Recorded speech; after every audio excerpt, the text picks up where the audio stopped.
Assalamualaikum warahmatullahi wabarakatuh. Salam sejahtera bagi kita semuanya.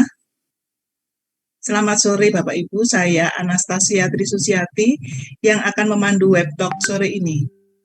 Bapak Ibu, saya memohonkan maaf Profesor Partini yang tidak bisa hadir dalam acara ini karena sedang berkabung, ada keluarga yang meninggal.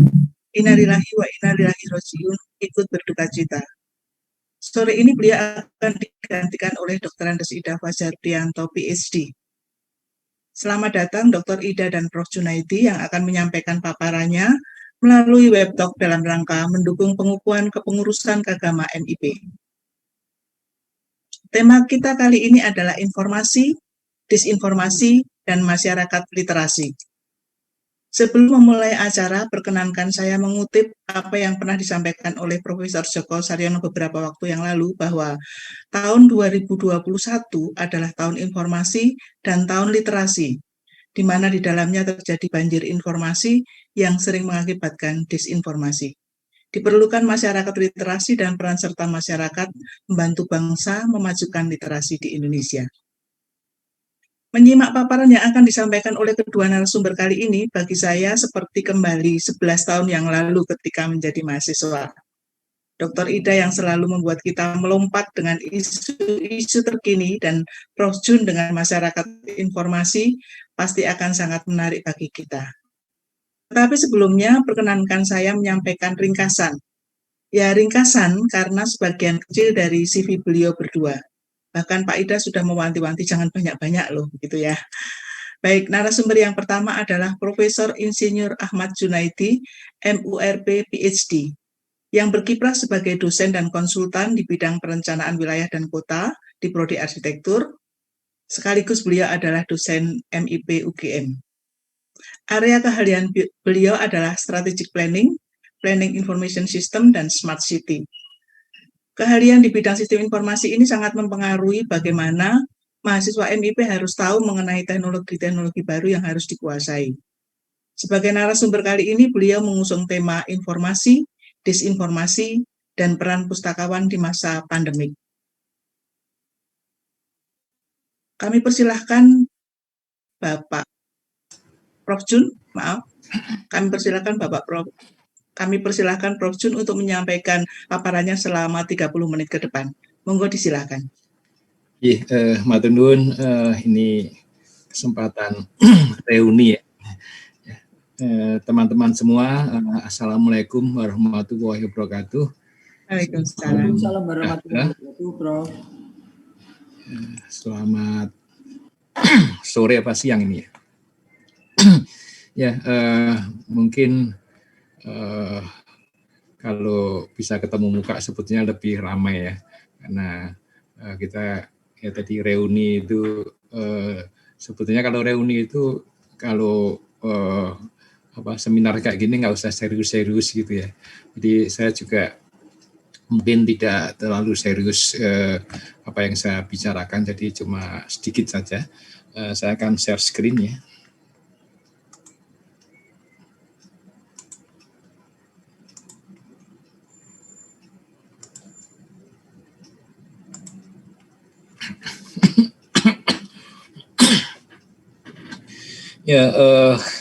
Judulnya ini diberikan oleh panitia ke saya, tapi saya mungkin lebih banyak menyoroti peran pustakawan di masa pandemi, yang di dalamnya ada peran untuk dalam bidang informasi sekaligus pastilah mengendalikan disinformasi ya. Nanti mungkin Pak Ida Fajar akan lebih banyak ke informasi dan disinformasi. Oke, kita mulai dari pandemi ya. Jadi kita sudah merasakan sejak Maret tahun kemarin ya, pandemi, lalu selalu bertanya kapan pandemi selesai. Mungkin katanya WHO itu kita masih mungkin 10 tahunan akan merasakan dampak pandemi. Ya.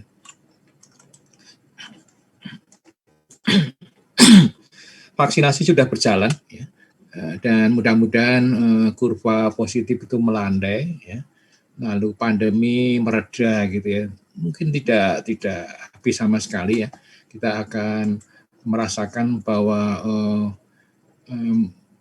tetap kita harus waspada ya. Jadi dalam beberapa tahun ke depan itu kita mungkin masih takut berjabat tangan, kita masih harus tetap bermasker gitu ya, dan protokol 5M itu selalu kita laksanakan. Nah, saat ini banyak perpustakaan yang menutup ya, ada yang setengah buka, ada yang full online ya. Jadi ini suatu masa di mana banyak pembatasan kegiatan ya. Lalu mungkin banyak yang bertanya, kita ini ngapain ya? Kalau saya biasanya kalau nganggur itu kadang-kadang bingung ya. Di waktu saya dulu pernah istirahat karena sakit 3 bulan, harus di rumah saja. Ya, 3 bulan itu saya bingung, lalu 3 bulan itu akhirnya membuahkan 1 buku ya. 3 bulan itu 1 buku, dan setelah selesai istirahat 3 bulan itu, buku saya terbit di Gajah Mada Press ya. Jadi di rumah aja sambil di tempat tidur, sambil istirahat itu nulis buku. Nah, memang butuh buku ya. Jadi kenapa saya suka perpustakaan itu pertama karena saya customer dari perpustakaan, pemustaka. Yang kedua saya butuh buku ya. Di buku saya, kalau ada yang pernah ke kantor saya, itu isinya hampir ada 8 lemari buku. Ya. Nah, ini yang saya ingin tekankan, bahwa kalau kita dibatasi kegiatan, lalu ya jangan tidur gitu ya. Tapi kita harus dalam istilah dulu itu bertapa ya, agar sakti. Bertapa itu suatu bekerja tapi mandiri gitu ya, atau waktu di dalam sepi tanpa kegiatan itu kita menempa diri ya. Agar tiba waktunya kalau nanti pandemi sudah betul-betul mereda, semua orang bekerja ya, kita punya kegiatan, kita punya suatu kelebihan ya. Jadi kita lebih siap untuk bekerja ya, lebih siap dalam berkiprah. Terus apa ya? Ketua Umum tadi juga Pak Ganjar mengatakan zaman berubah, tidak ada yang tidak berubah ya. Jadi ini suatu masa ya, bahwa kita tahu sebelum pandemi itu sebetulnya juga sudah ada perubahan di dalam perpustakaan ya. Saya pengguna perpustakaan, jadi saya sering melihat di perpustakaan di tempat saya ya, masa-masa sebelum pandemi itu perpustakaan penuh, tapi buku yang dipinjam sangat sedikit ya. Jadi mahasiswa itu masuk ke perpustakaan, itu katanya saya tanya, kamu kenapa ke sini? Ngedem, Mbak. Ngadem. Ngadem itu karena AC-nya dingin. Di luar panas, jadi mahasiswa itu masuk ke perpustakaan, tidak pinjam buku, buka laptop, lalu kerja, akses internet gitu ya. Ya kadang-kadang pinjam tapi tesis. Kenapa tesis? Karena tesis itu full tesis UGM itu nggak ada di internet ya. Jadi harus pinjam secara langsung ya. Di selebihnya hampir semua buku itu ada di internet, hampir semua, kecuali buku yang kuno-kuno ya. Nah, tadi saya katakan bahwa mungkin tiba saatnya kita akan masuk pada tatanan kehidupan baru. Jadi Pak Ganjar juga bilang kalau nanti kita baik kembali kondisi itu tidak lagi 100% normal kayak dulu ya. Ada perubahan ya, biasanya disebut new normal atau bahasa Indonesianya tatanan kehidupan baru ya. Nah, di situ pasti peran siapapun berubah ya. Pariwisata berubah, pendidikan berubah, perpustakaan juga berubah. Nah, perubahannya seperti apa? Ya, saya membuka beberapa publikasi. Ya. Ini saya sarikan salah satu yang saya ambil. Ya. Itu ada 3 perubahan penting. Ya. Yang pertama, ini mungkin kita sudah tahu dari dulu ya, bahwa perpustakaan itu berubah dari domain buku, ya, pustaka, ya, ke yang paling penting itu adalah penyediaan akses ke informasi. Ya. Jadi informasi itu misalkan saya mau cari buku atau jurnal ini di mana ya, lalu bagaimana caranya. Jadi itu seringkali saya tanya pada pustakawan ya, cari-cari seperti ini di mana gitu ya. Lalu dia ngasih tahu di web ini atau di Scopus atau di ini. Jadi pustakawan itu memberikan informasi, menjembatani antara penyedia pengetahuan ya dengan pencari pengetahuan. Jadi memberikan informasi ya. Ya. Kemudian perpustakaan itu berubah dari memiliki aset pengetahuan berupa buku atau jurnal fisik ya. Itu sekarang ini yang penting itu kita menyediakan akses ke pengetahuan. Jadi kita nyewa ya. Kita nyewa akses ke berbagai penyedia publikasi ya. Nah, yang sering ditinggalkan itu adalah karena kita ini bergerak pada informasi, termasuk informasi kepengetahuan, ya, atau informasi tentang pengetahuan. Lalu manajemen informasi, terutama yang digital, itu tidak kita kuasai. Ya. Padahal kalau kita menguasai manajemen informasi digital, maka akses ke pengetahuan itu melebihi dari dinding perpustakaan kita sendiri. Ya. Ya, library without walls. Ya, jadi perpustakaan kita ini sudah lama ya, 3 perubahan esensial ini ya. Tapi ini berlanjut terus ya. Makanya program studi kita ya, itu adalah manajemen informasi dan perpustakaan. Jadi manajemen informasi dan manajemen perpustakaan. Ya. Jadi informasi itu sangat penting. Jadi di dalam karir pustakawan ya. Kemudian kita akan lihat ya, tadi saya mengatakan mumpung bahasa Jawanya mumpung ya. Mumpung pandemi ya, mumpung jadi pandemi itu ada berkahnya ya. Jadi saya berkahnya itu sekarang ini jarang pergi, jadi pengeluaran untuk bensin itu biasanya berapa juta sebulan gitu ya, itu lumayan ya, berkurang itu ya. Lalu masih banyak lagi ya. Ya memang ada yang tambah yaitu pengeluaran untuk internet, tapi internet kan saya tiap bulan sama flat gitu ya karena langganan ya. Jadi nggak terasa. Tapi banyak hal yang karena pandemi saya di rumah saja itu lebih produktif ya. Lebih bisa saya sedang nulis buku juga tapi belum selesai ya. Jadi ini adalah saat bertapa menurut saya ya, untuk menyiapkan peran pustakawan di masa pandemi ya. Jadi saudara yang dikurangi kegiatannya itu coba merenung lalu menata diri ya. Terus ini ada beberapa tulisan ya. Di masa depan pustakawan itu pertama adalah penggiat literasi informasi. Termasuk tadi adalah menggalakkan informasi yang benar ya, melawan disinformasi, juga memberikan informasi bagaimana caranya mengakses jurnal, bagaimana ini, jadi kayak guru gitu ya, guru tentang informasi yang ke arah pengetahuan ya, tentang akses ke pengetahuan. Lalu juga pustakawan perlu menjadi spesialis teknologi, ya bidang saya teknologi ya, spesialis teknologi untuk akses informasi. Jadi di kelas saya, mahasiswa di kelas saya mengajar metodologi penelitian di tempat saya, itu selalu saya minta ya waktu sebelum pandemi, kamu satu kelas ngambil kursus di perpustakaan Fakultas Teknik gitu ya.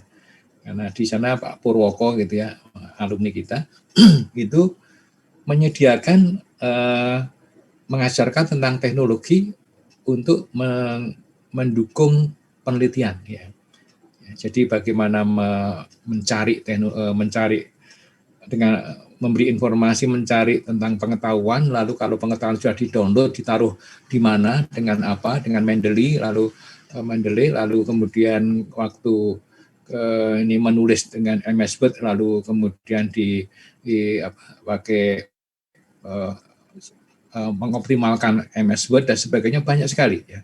Ada 6 modul waktu itu untuk dari perpustakaan. Jadi perpustakaan itu memberikan kursus-kursus teknologi ya, beda dengan yang di pusat komputer ya. Tapi ini teknologi khusus untuk penelitian, untuk menulis paper gitu ya, bahkan untuk ngecek plagiarisme segala macam ya. Kemudian yang ketiga, pustakawan itu bisa menjadi anggota tim. Ini waktu itu saya tahun 86 ya. Saya lulus doktor, itu kemudian kami punya saya diminta kerja dulu di Amerika waktu itu ya. Lalu di dalam proyek kami itu ya, ada salah satu pustakawan yang ikut ya. Dia bagian untuk mencari informasi ya, dan mencari pengetahuan terkait dengan proyek kami ya. Dan dia juga menjadi tempat bertanya ya. Jadi kalau kita butuh ini di mana, karena dia waktu itu bisa mengoperasikan, kalau sekarang itu Google, zaman dulu itu Google belum masyarakat ya, jadi hanya orang-orang tertentu ya. Jadi di dalam tim-tim pengembangan itu karena perlu informasi, perlu pengetahuan, itu lebih baik ada anggota dari pustakawan. Salah satu pengalaman saya tahun kemarin, sudah 5 tahun yang lalu, selama 5 tahun, saya menjadi anggota Dewan Penilai Guru Besar di Fakultas Teknik ya, ada 5 orang itu anggotanya. Terus di dalam tim kami itu diperbantukan pustakawan. Karena kalau ada artikel jurnal, tanya ini kualitasnya kayak apa ya, Q berapa, atau ini sudah ada nggak artikel yang mirip dengan ini gitu ya, mencari kemiripan gitu ya. Serahkan pada pustakawan ya, dengan laptop itu bisa kemana-mana. Termasuk misalkan aja mengartikan Turnitin ya, Pak, ini kalau di blog ini meskipun persentasenya kecil, kalau blog ini tanda-tanda plagiarismenya tinggi ya. Jadi dia ngajarin kami ya, yang hal-hal yang seperti itu. Jadi saya tadi katakan tempat bertanya, misalkan kita butuh ahli ini, itu caranya gimana, dia pakai Google, pakai ini mencari informasi. Dan misalkan kita bilang nanti di report kita ada ini, bagian ini melanggar hak cipta nggak ya? Dia yang mencari tahu ya, bahwa itu, jadi harus hafal betul tentang undang-undang hak cipta gitu ya. Secara tahu aja ya, bahwa kalau undang-undang hak cipta Indonesia dengan internasional, misalkan juga Amerika, itu berbeda ya. Jadi waktu saya di Amerika, waktu saya nulis disertasi, itu saya kalau mengambil diagramnya buku orang lain ya, itu saya masukkan di disertasi saya, itu saya harus minta izin tertulis. Di sini kan enggak, di Indonesia asal ditulis saja sumbernya apa, halaman berapa, selesai ya. Di Amerika tidak selesai seperti itu. Harus ada clearance ya, membolehkan secara tertulis, dan itu dilampirkan di disertasi. Terus saya tanya, kapan kita boleh kalau saya merubah diagramnya, meskipun sumbernya sama, diagramnya dirubah dikit, lalu nggak usah minta izin. Loh, kenapa? Karena diagram itu suatu karya seni katanya. kalau saudara merubah, itu seninya sudah berubah, itu nggak perlu minta izin. Oh iya sudah. Jadi kalau saudara baca disertasi saya, yang isinya diagramnya banyak sekali, ya, itu yang dari literatur ya, itu selalu masih slightly modified, ya, sedikit saya modifikasi. Jadi saya tidak perlu melampirkan izin. Ya, kalau orang Indonesia kan pintar mensiasati peraturan ya. Jadi saya siasati peraturan seperti itu ya. Yang kelima, manajer pengetahuan ya. Ya, ada tesit nulit, ada segala macam ya. Dan termasuk saya berpikir bapak-bapak dosen, terutama yang sepuh-sepuh itu banyak yang punya pengetahuan banyak, lalu dibawa pensiun ya, atau dibawa pindah ke dunia lain gitu ya. Sayang sekali. Dan beliau tidak sempat untuk nulis ya. Jadi kalau itu didampingi ya diwawancara, didampingi, lalu pengetahuan beliau itu disusunkan gitu ya. Jadi kayak knowledge writer. Nah itu pustakawan saya kira bisa, knowledge manager juga knowledge writer ya. Dan karena kita sudah terbiasa dengan buku, dengan ya. Lalu ini yang keenam, ini yang sering sekali saya lemparkan ide ya.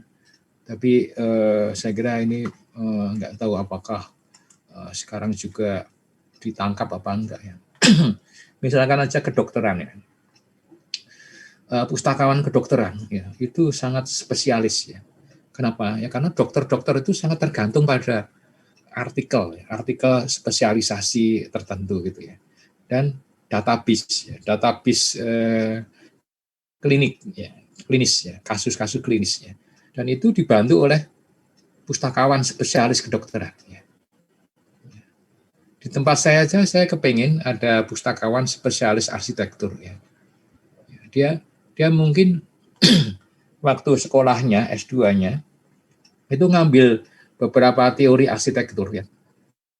Lalu dia tahu tentang sub-sub ilmu apa, lalu perjalanannya kayak apa. Tidak harus menguasai arsitektur, tapi tahu tentang kerangka ilmu arsitektur, lalu perkembangan baru. Dan tentunya dia punya